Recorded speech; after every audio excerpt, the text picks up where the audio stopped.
crashes make the rich richer. So if you want to get rich quick, I like the crashes. I invest as an insider. And for the average person who knows very little, they say, well, insider trading is illegal. No, it's not. So when people say, how do I change my life? Well, you change those words. I wouldn't go to school because you learn nothing about money in school. I wouldn't get a job because if I have a job, I'm an employee. And then I'd pay taxes. And I don't pay taxes. And I don't save money. And I use debt to get rich. And I don't invest in the stock market. That's why I'm rich. And so the young people who are listening right now are saying, but that's what my mom and dad said. But that's what mom and dad say all over the world. So to the young people, I just say challenge or question what you've been taught.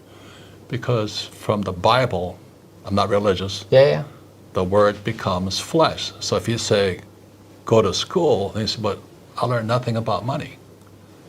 Get a job, you become an employee. Yeah. If you're an employee, you work for money, I pay taxes. Then they tell you to save money. Why would you save money when the government's printing money? You know, and get out of debt. Well, debt is money. I use debt to get rich. Most people use debt to get poor and invest in the stock market.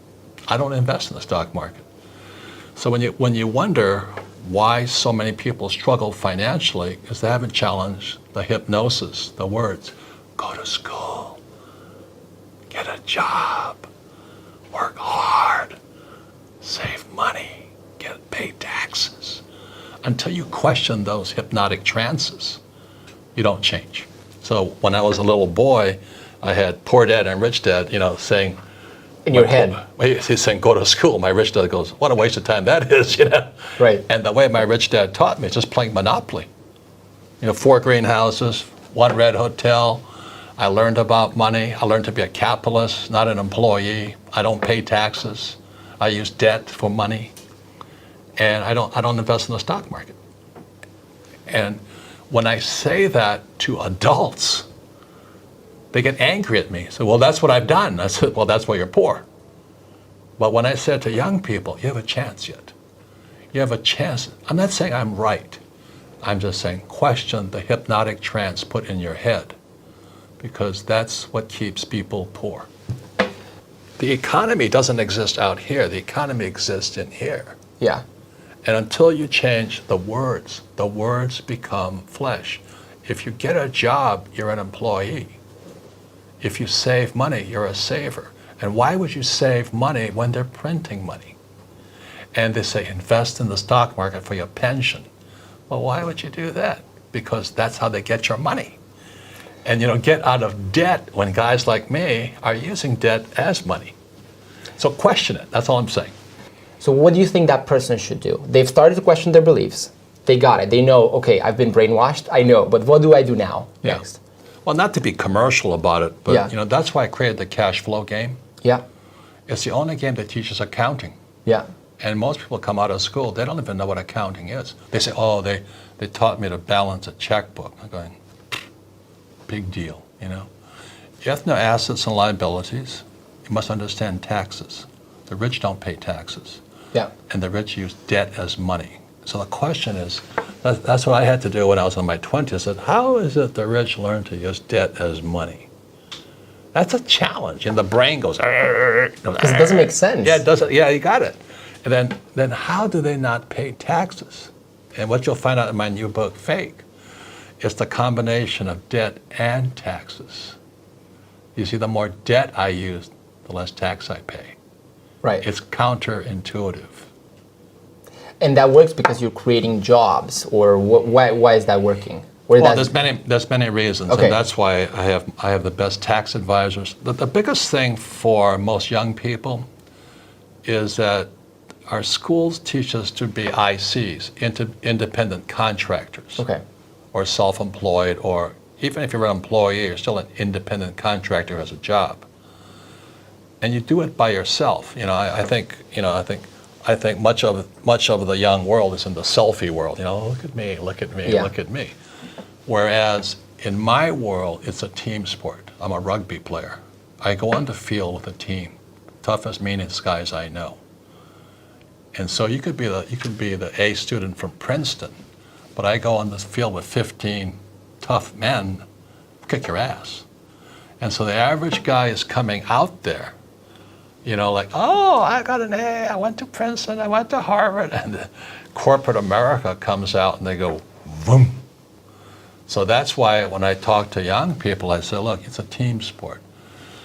So the first person I have is a bookkeeper. Bookkeeper is the lowest paid person on my team, but the most important. Right. The bookkeeper then keeps the accurate records that my accountant can use, and my attorney can use, and my banker can use. That's the combination there. And my banker, my attorney, and my accountant must work together as a team. Most people, their bankers, accountants, and attorneys don't work together as teams. Because in school, we're taught to take our tests on our own. If you ask for help, you're cheating. In my world, it's called cooperation. And what I found with most smart people, they don't know how to cooperate. They don't know how to ask for help. Because in their brains, that's cheating.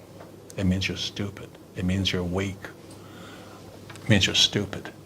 I didn't have that problem because I was stupid in school, so I was asked for help. But the teacher says that's cheating.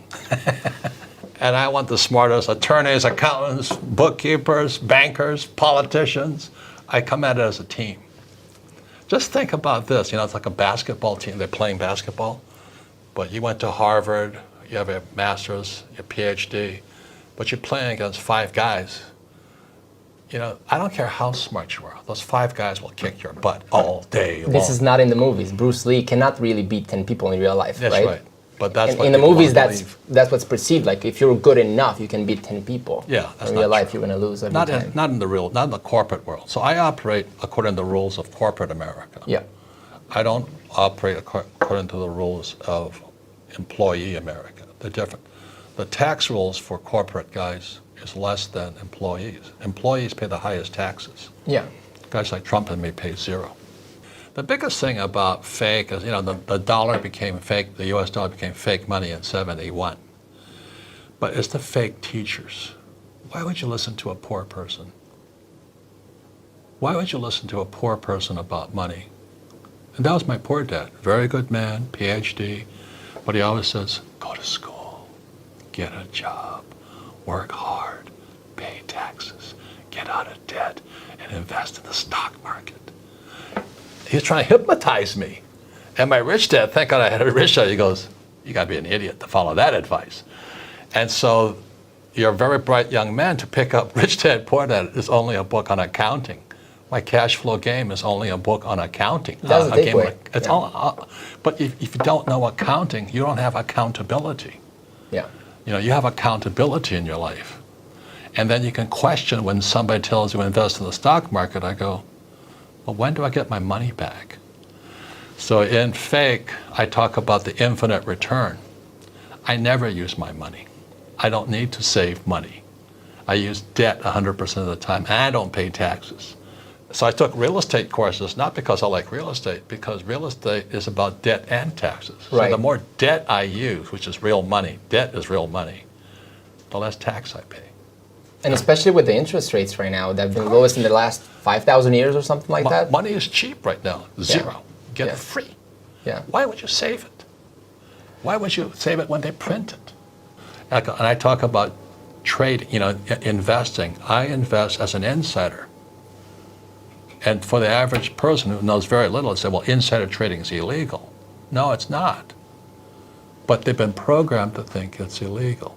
There are certain forms of investing where insider trading is illegal. But for the most part, it isn't illegal.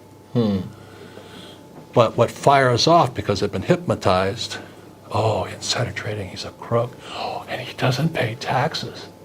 Do you think I'd be writing about it if I was a criminal?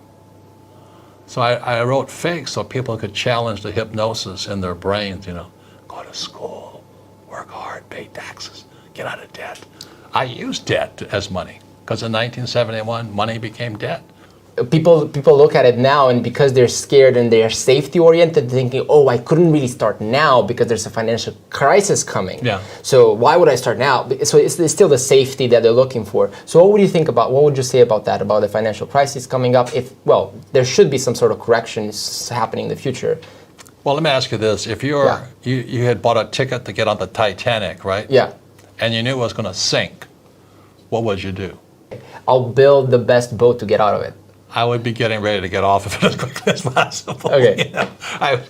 I would be looking at life rafts and checking things out and things like that. Yeah.